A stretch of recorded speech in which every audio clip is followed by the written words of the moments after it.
नमस्कार दोस्तों, राउज आईएएस के डीएनएस हिंदी में आपका स्वागत है। और आज के इस लेक्चर में हम 4 दिसंबर 2023 के कुछ महत्वपूर्ण खबरों का विश्लेषण करेंगे जो यूपीएससी सिविल सेवा की परीक्षा के लिए अत्यंत महत्वपूर्ण हैं।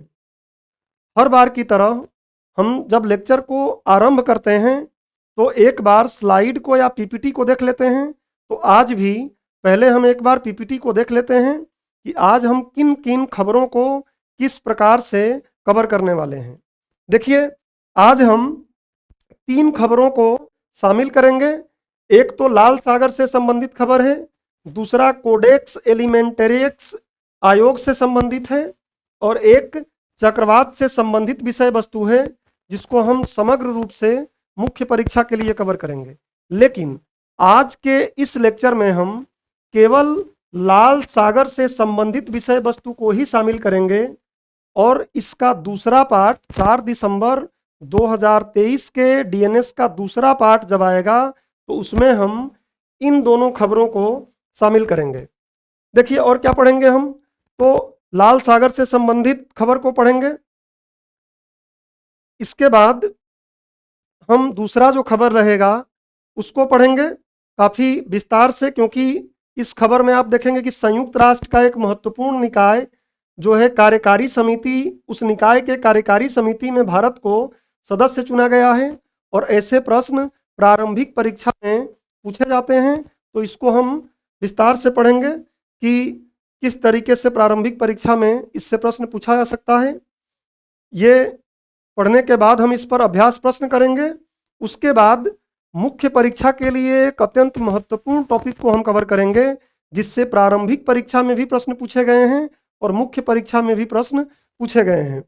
ये क्या है, तो चक्रवात के बारे में है।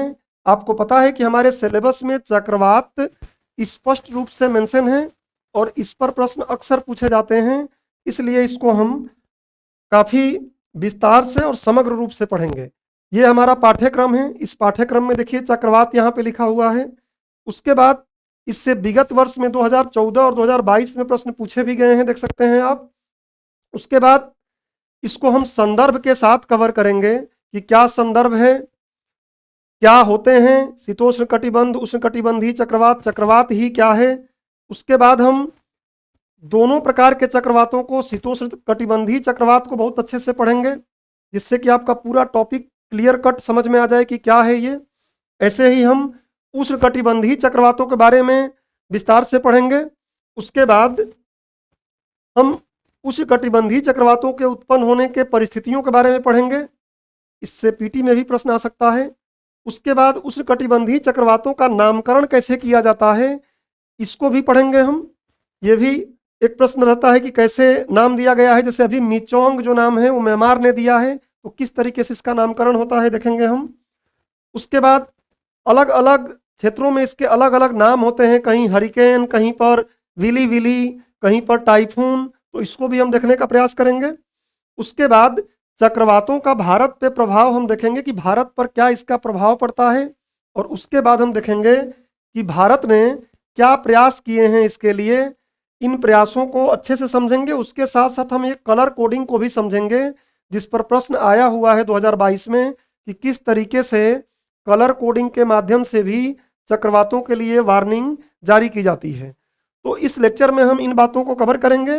लेकिन आज के इस वीडियो में हम सिर्फ एक खबर को ही शामिल करने वाले हैं और बाकी 2 खबरों को हम 4 दिसंबर 2023 के डीएनएस के पार्ट 2 में कवर करेंगे जो आपको जल्दी ही इसी चैनल पर मिल जाएगा। तो आज हम लाल सागर से संबंधित खबर के बारे में पढ़ेंगे।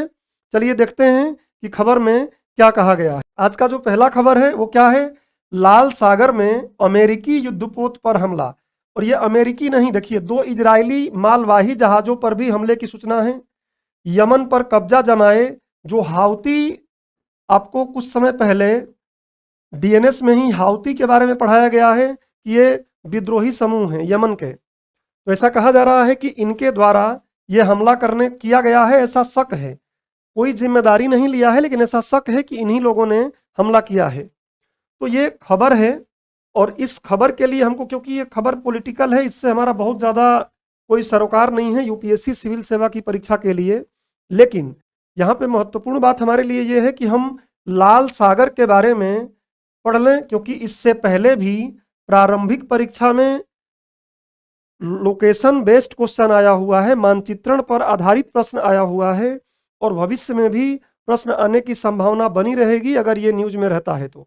और इजराइल हमास के बीच युद्ध चल रहा है, अभी आप ये हाउती रिबेलियन का देख ही रहे हैं, अगर ये कर रहे हैं ऐसा तो ये न्यूज में आगे बना ही रहेगा। चलिए देखिए, ये न्यूज हमने लिया है कहाँ से, तो दैनिक जागरण जो हिंदी न्यूज़पेपर है उसके पेज 11 पर यह न्यूज है। अब 2019 में इससे प्रश्न आया है, आप देख लीजिए, इसमें लाल सागर स्पष्टतः मेंशन है, बाकी इसको आप अच्छे से पढ़ लीजिएगा। अब लाल सागर के बारे में हमें पढ़ना है तो हमने यहाँ पे सारी बातें कवर कर लिया है, जो भी महत्वपूर्ण फैक्ट हो सकते हैं इससे, उन सभी को हमने यहाँ कवर करने का प्रयास किया है। क्या क्या है देखिए, सबसे पहले परिचय और अवस्थिति, लोकेशन। तो सबसे पहले परिचय में देखिए कि क्या है, यह पानी की एक सकरी पट्टी है। कैसे, तो आगे हमने इस पे मैप भी लगाया है, देखिए कि ये क्या है, एक सकरी पट्टी है, ये काफी तंग है, नैरो है। तो ये पानी की एक सकरी पट्टी है जो स्वेज नहर के माध्यम से भूमध्य सागर और हिंद महासागर को जोड़ती है। तो ये भी आप देख लीजिए, यहाँ क्या है ये, तो ये यहाँ पर ये भूमध्य सागर है, ये भूमध्य सागर जो पानी दिख रहा है आपको, यहाँ पे स्वेज कैनाल है, उसके माध्यम से ये क्या करता है, यहाँ पर हिंद महासागर को जोड़ता है।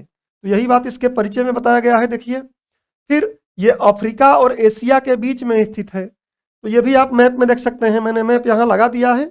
अभी जब पढ़ लेंगे तो मैं साइड हो जाऊंगा, आप स्क्रीनशॉट ले लीजिएगा, पहले ध्यान से समझ लीजिए। तो ये क्या है, अफ्रीकन, ये अफ्रीकन की न्यूमीबियन प्लेट भी है, अभी हम देखेंगे निर्माण कैसे इसका हुआ है। और इधर ये अरब, तो एशिया का हिस्सा आ गया है, एशिया और अफ्रीका के बीच में स्थित है, ये ध्यान रखिएगा। अब इसके आगे हम चलें तो अगली बात क्या है कि लाल सागर हिंद महासागर का हिस्सा है। वही हिंद महासागर से देखिए, हिंद महासागर का ही एक तरीके से हिस्सा है, क्योंकि यहाँ पर ये कृत्रिम नहर से जुड़ा है। स्वेज कैनाल जो है, स्वेज नहर है, वो कृत्रिम इंसानों ने उसको बनाया है, लेकिन ये प्राकृतिक रूप से बना है। तो हिंद महासागर का ही एक तरीके से हिस्सा है, रिफ्ट से बना है, हम देखेंगे अभी। तो हिंद महासागर का हिस्सा है और लगभग 2200 किलोमीटर लंबा है और लगभग 333 किलोमीटर के आसपास ये चौड़ा है। तो ये परिचय और अवस्थिति हो गई, ध्यान रखिएगा। अब लाल सागर का निर्माण, इसका निर्माण कैसे हुआ, तो आपको पता है, अगर आप ज्योग्राफी में पढ़ेंगे कि दो प्लेट हैं, अगर कोई ऐसे दो प्लेट हैं आपस में पास पास है, मान लीजिए दोनों एक दूसरे से संलग्न हैं, जुड़ी हुई हैं, लेकिन अगर ये दोनों दूर हटती हैं ऐसे, तो यहाँ पे क्या बन जाएगा, खाई बन जाएगा, रिफ्ट बन जाएगा। और इसी रिफ्ट के माध्यम से क्या हुआ है, इसका जनन हुआ है, ये बना है। तो ये बात लिखा गया है कि लाल सागर का निर्माण कैसे हुआ है, तो लाल सागर का निर्माण एक रिफ्ट घाटी, मतलब ये एक रिफ्ट घाटी है जिसका निर्माण अफ्रीकी प्लेट और अरब प्लेट के बीच विचलन या अलग होने से हुआ है। अभी जो बताया मैं आपको पता है कि हमारे जो प्लेट विवर्तनिकी वगैरह हम पढ़ते हैं उसमें बड़ी प्लेटों का अवधारणा है, छोटी प्लेटों का अवधारणा है। तो ये छोटी छोटी प्लेटें हैं, यहाँ पर ये अफ्रीकी प्लेट तो बड़ी प्लेट है, लेकिन अफ्रीकी में भी क्या है, न्यूबियन प्लेट का यहाँ पे जिक्र किया गया है। मैप में मैं आपको दिखाऊं, ये मैप है, तो ये क्या है, न्यूबियन प्लेट है एक छोटी प्लेट, और ये अरेबियन प्लेट है। इन दोनों के दूर हटने के कारण ये रिफ्ट बना है। अब बात करते हैं हम पीछे इसके कि और इसके बारे में अगर हम देखें तो क्या है कि सीमावर्ती देश कौन कौन से हैं, कौन कौन से देश सीमा लगाते हैं इससे। तो मिस्र है, सऊदी अरब है, यमन है, सूडान है, इरिट्रिया है, जिबूती है। ये भी आपको मैप के हिसाब से यहाँ पे मिल जाएगा। देखिए कौन कौन से देश इससे सीमा लगाते हैं, तो यहाँ पर आप कंट्रीज के नाम देख सकते हैं कि सऊदी अरेबिया, देखिए यहाँ पे सारे देश का नाम यहाँ पे लिखा हुआ है, आप वहां से पढ़ के एक बार मैप को देख लीजिएगा, मैं 1 to 1 करके यहाँ पढ़ नहीं रहा हूँ। अब बात करते हैं कि इसका जल डमरू मध्य, इसमें जल डमरू मध्य कौन कौन से हैं जो इसको किसी अन्य चीजों से जोड़ते हैं। जो अन्य जलीय बॉडी हैं उनसे जोड़ते हैं। तो कौन कौन सा है देखिए, एक तो है वॉब अल मंडेब जल डमरू मध्य, वॉब अल मंडेब जल डमरू मध्य जिसको स्ट्रेट बोलते हैं। तो ये अदन की खाड़ी और लाल सागर को आपस में जोड़ता है। ये ध्यान रखिएगा कि ये जल डमरू मध्य क्या करता है, लाल सागर को अदन की खाड़ी से जोड़ता है। अब अदन की खाड़ी एक बार आप मैप में जरूर देख लीजिएगा, क्योंकि मैं लाल सागर की ही बात कर रहा हूं, तो फिर इसमें अगर हम चीजों पे जाएंगे थोड़ा सा समय का इशू बनेगा। तिरान जल डमरू मध्य ये क्या करता है, तो लाल सागर के उत्तरी छोर पर स्थित है, अभी देख लेंगे मैप में। तथा सिनाई प्रायद्वीप को, सिनाई प्रायद्वीप किसका है आपको पता है कि मिस्र का, तो सिनाई प्रायद्वीप को सऊदी अरब के समुद्र तट से अलग करता है और अकाबा की खाड़ी तक पहुंच प्रदान करता है। तो यह भी एक महत्वपूर्ण जल डमरू मध्य है, इसको भी आप इस मैप के थ्रू देख सकते हैं। इन जल डमरू मध्य के बारे में भी बात की गई है। इसमें तो रिफ्ट है, आप देख लीजिएगा, अगर इसमें मिल जाए तो ठीक है, और नहीं तो जल डमरू मध्य के बारे में आप माइंड में रखिएगा। अब चलते हैं पीछे आगे और देखिए, अब नदियों के बारे में देख लेते हैं कि वो कौन कौन सी नदियां हैं जो लाल सागर में आके गिरती हैं। तो महत्वपूर्ण जो नदियां हैं वो कौन सी हैं देखिए, एक बरका नदी है, एक अनसेबा नदी है। लेकिन महत्वपूर्ण बात क्या है कि ये बरका नदी लाल सागर में गिरने से पहले ही ये बरका नदी अनसेबा नदी में क्या हो जाती है, मिल जाती है, और फिर दोनों मिल के क्या होती हैं, लाल सागर में मिलती हैं। तो एक तो नदी अनसेबा मिलती है, लेकिन बरका भी उसमें मिल जाती है, दोनों मिल के गिरती हैं, तो ये ध्यान रखिएगा। दूसरा है हदस नदी, ये हदस नदी भी क्या होती है, लाल सागर में गिरती है। तो हमने नदियों के बारे में भी देख लिया कि महत्वपूर्ण ये नदियां हैं जो लाल सागर में गिरती हैं। अब कुछ प्रमुख बंदरगाह, क्योंकि इन बंदरगाहों का बार बार आपको नाम सुनने को मिलता है, तो कुछ प्रमुख बंदरगाह जो लाल सागर पे स्थित है, तो कौन सा है, जेद्दा है जो सऊदी अरब का है। लाल सागर को जब भूमध्य सागर से जोड़ दिया गया था स्वेज कैनाल से, तो ज्यादा एक तरीके से फायदा किसको हुआ, इसी बंदरगाह को, जेद्दा जो बंदरगाह है इसको।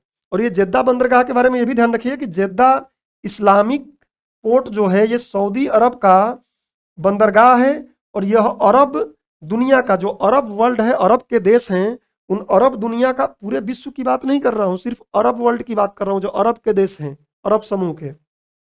तो जो अरब के देश हैं उसमें संयुक्त अरब अमीरात के जेबेल अली बंदरगाह को अगर छोड़ दिया जाए, तो इसके बाद ये दूसरा सबसे बड़ा और दूसरा सबसे व्यस्त बंदरगाह है। इसके अरब वर्ल्ड की मैं बात कर रहा हूं कि अरब वर्ल्ड का ये दूसरा सबसे व्यस्त बंदरगाह है, और दूसरा सबसे बड़ा बंदरगाह है कौन, ये सऊदी अरब का जेद्दा। जबकि संयुक्त अरब अमीरात का जेबेल अली बंदरगाह क्या है, नंबर फर्स्ट पे है। दूसरा है पोर्ट सूडान, ये सूडान का है। जिबूती पोर्ट जिबूती का है। अकाबा पोर्ट है जॉर्डन का। तो ये बंदरगाहों के बारे में हो गया। एक बात और दिमाग में यहाँ रख लीजिए, हालांकि मैंने परिचय में भी इस बात को बता दिया है कि ये क्या करता है, स्वेज नहर के माध्यम से हिंद महासागर और भूमध्य सागर को जोड़ता है। स्वेज नहर क्या है, तो यह भूमध्य सागर और लाल सागर को आपस में जोड़ती है, जो कि एक मानव निर्मित नहर है। आपको पता है कि इसके लिए काफी एक तरीके से लड़ाइयां भी चलती रहती हैं। ये किसका है, अंततः अभी ये मिस्र के पास है। ब्रिटेन, आपको पता है कि इस पर अपना कब्जा करने के लिए पीछे बहुत प्रयास किया गया था उसके द्वारा, तो वो एक अलग मुद्दा है। अभी बस समझ लीजिए कि ये एक मानव निर्मित नहर है। इसका आप स्क्रीनशॉट ले लीजिए, और इतनी बातें अगर दिमाग में रखते हैं तो आप लाल सागर से संबंधित किसी भी प्रश्न को कर लेंगे। अब ये मैप का भी स्क्रीनशॉट लेना है तो आप ले लीजिए, मैप से भी आपको बहुत कुछ समझ में आ जाएगा। ये बंदरगाह, लार्जेस्ट पोर्ट जो है उनका भी यहाँ पे दिया गया है। अब इससे संबंधित एक अभ्यास प्रश्न है, इस अभ्यास प्रश्न को आप करने का प्रयास करिएगा। जो हमने पढ़ा है उसी से ये प्रश्न हो जाएगा। अब